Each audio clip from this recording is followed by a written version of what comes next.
Hi guys! Welcome to my YouTube channel.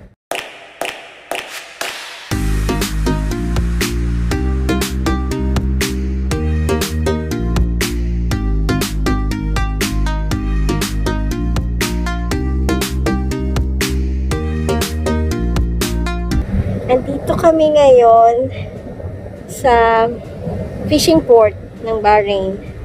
So yung nakikita nyo sa likod ko, yan yung parang traditional fish boat nila, di ba? So, explore namin tong area na to.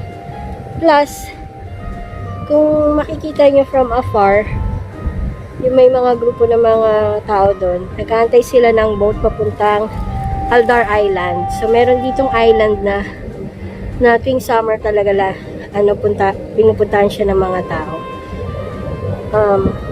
Next time, siguro tatry din namin makabisita sa island na yun. So, join me as we explore this area.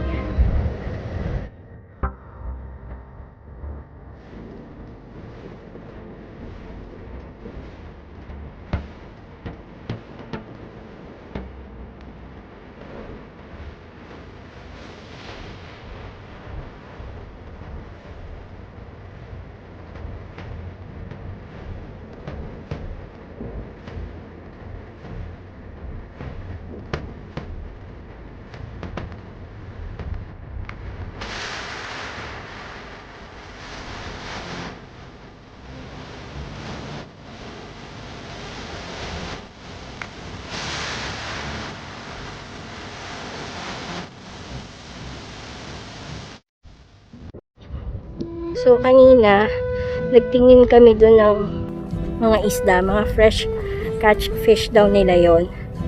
Yung mama, tinawag kami. Tinanong kami kung interesado kaming mag-rent ng boat for 120 BD.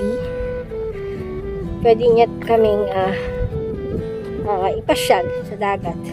Pero hindi ko natanong kung kasama pagkain sa 120 BD. So, pwede lang hanggang 6 person ang pwede niyang isakay sa boat.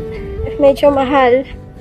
Kasi parang pumapatak 20 BD kada tao. Pero kung gusto mo talaga, tsaka sabi ko naman sa kanya kung kaya niya kaming dalhin sa Jarada Island. Island na parang lumalabas lang siya kapag low tide. Sabi niya pwede, pero depende pa rin sa weather. Kinuha ko na lang yung number niya. Sabi ko, pag interesado kami, then tawagan namin siya.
Guys, yung nasa likod ko, sila yung pupunta ng Aldar Island.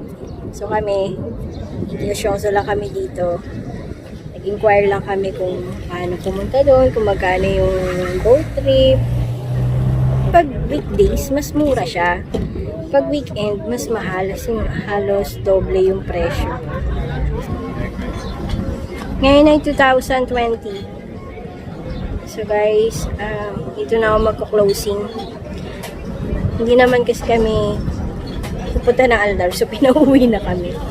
So thank you for watching my video and hope to see you on my next video.